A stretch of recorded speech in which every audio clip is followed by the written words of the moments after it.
Hello everybody, Evidence here. I saw this video by TrueEmpiricism called The Atheist Voice Refuted, Worldview, Burden of Proof, and Atheism. And since TrueEmpiricism has me shadow banned on his channel because I provided evidence for biological evolution to him years ago, I feel inclined to provide you guys with the facts of the matter. Before we continue, I got to say how strange it is to me that TrueEmpiricism has made 31 long hangouts called Bring It Evolutionists, and yet he blocks people who wants to interact with him and argue. Just imagine if I made video after video telling people that there are no black swans, and every time someone tells me I'm wrong or provide me with pictures or scientific papers about black swans, I block them. Then I make 31 2.5 long hangouts telling black swanists to bring it. How this makes TrueEmpiricism look and what conclusions you can draw from his behavior, I leave to you viewers to decide. Back to TrueEmpiricism's video about the Atheist Voice. Do I know for a fact that there is no God? No. I'm going to say that, and I know that's going to upset some people, but no, I don't think I could prove to you that God doesn't exist, just like I couldn't prove to you there's a flying pink unicorn in this room right now, just like I couldn't prove there's a flying spaghetti monster out there. I don't think you can disprove someone's belief. Well, of course you can. This is a very silly thing to say. When people enter debate, both sides should simply focus in on the most logical argumentation in order to show that what they believe is justified and more reasonable than who may be on the other side of the issue.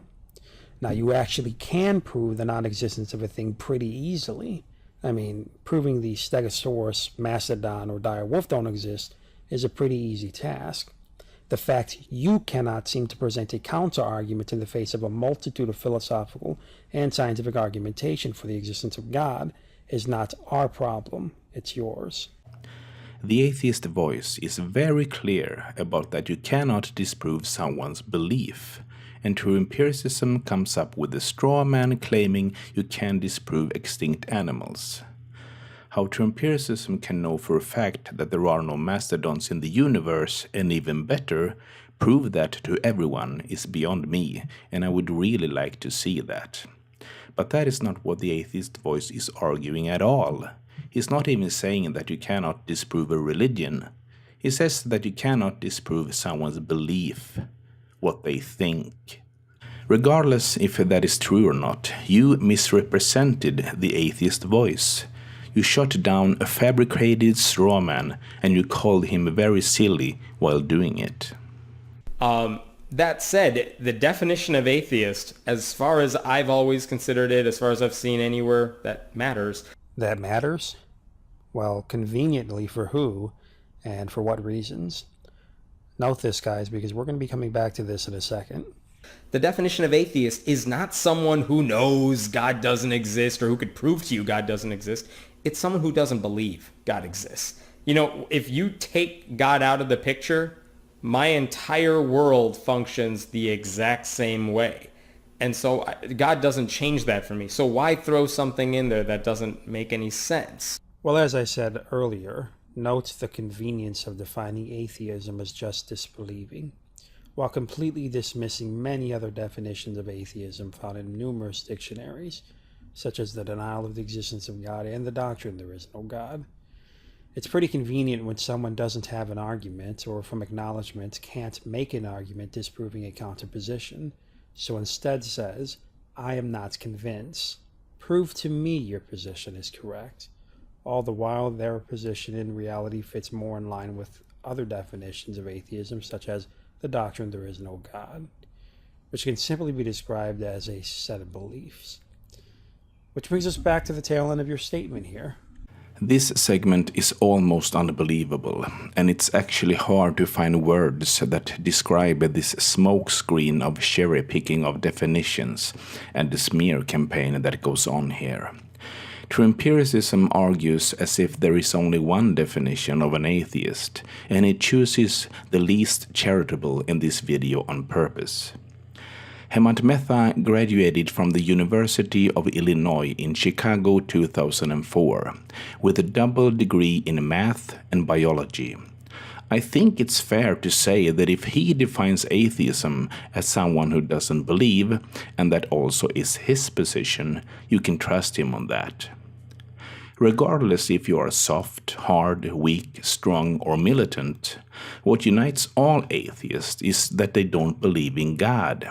He doesn't choose this position out of convenience or dismiss other definitions on purpose. He uses a definition that is true for all atheists, a definition we all agree on. Everybody except you, TrueEmpiricism, and we all know why. Another thing, you say he uses that definition because he doesn't have a counter-argument. Since you don't link to the original video you use in your clip, theists rarely do, I cannot say for sure, but it seems to me that the Atheist Voice is talking about atheism in general and his position in particular. It's kind of a dick move to say that he doesn't have an argument, if that is not what his clip is about, don't you think? You know, if you take God out of the picture, my entire world functions the exact same way. No, it doesn't.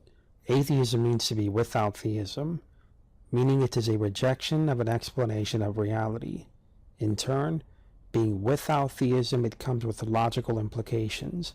The premises of a theistic worldview include a personal God, creation. Even in debate, we see the logical implications that follow, such as morality. And that without a worldview based on God, an atheist logically falls into subjective or relative positions in explaining morality. So as noted earlier, choosing the convenience position you just disbelieve is simply a way to hide the fact you have no legitimate argument for the set of views you must deal with that logically follow from your rejection of theism. Saying you just disbelieve is just a way to deceptively try to place yourself in the judge's seat, as to say because you are not convinced by the evidence is not valid. Evidence is not evaluated under your subjective terms. Neither should the theist assume you really do just disbelieve, and that there is not some sort of alternative views that may keep you from being open-minded and cause you to believe. What can I say? TrueEmpiricism has redefined atheism once again. Atheism is a rejection of an explanation of a reality. Isn't that cute? I've never seen any evidence to suggest that God exists. And every time when I was growing up, I thought I had that evidence. I thought I knew, like, oh, like, look, that parking spot is open. God must like me. Or, something good happened in my life. God must be looking out for me. And now I realize, a lot of that's just coincidence. And a lot of that might have happened even if God didn't exist. So usually anytime, I think the burden of proof is on religious people to explain to me why God exists. And it is our burden of proof to prove our claims, but I think it is most definitely worth noting again that we are not here to prove to any atheist. For example, fact is DNA is a code. Fact is computer codes are only known to come from intelligent agents.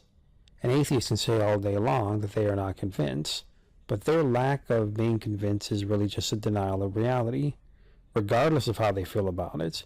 The fact is, the only inference that we can derive from this factual scientific reality is that designers are the most likely producers of the code, because designers are the only direct known cause to produce said effect, which would be computer codes.